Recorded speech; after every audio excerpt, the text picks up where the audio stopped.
Sa sementeryo, piniling ipagdiwang ng ilang magkakaanak ang unang araw ng bagong taon sa puntod ng mga yumaong mahal sa buhay. Narito ang report ni Paul Hernandez.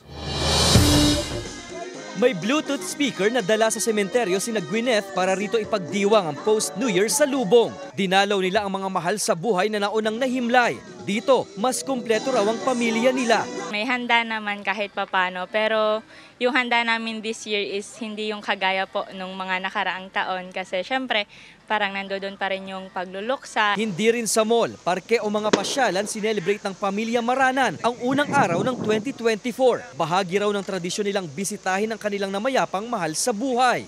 Yung iba po ay may trabaho, tas kami po ay may pasok. Ngayon lang po yung holiday at nagkakasama-sama. Kaya po dito lang po namin naisip mag-spend ng New Year po. Dahil sa mismong araw ng bagong taon na tapat ang ika-40 araw ng kamatayan ng ama ni Ellen, sa sementeryo na rin sila nagsama-sama ng pamilya. Pagkatapos magtirik ng kandila at magdasal, salo-salo na sila sa pananghalian. Inay and tatay, alam kong nandyan po kayo.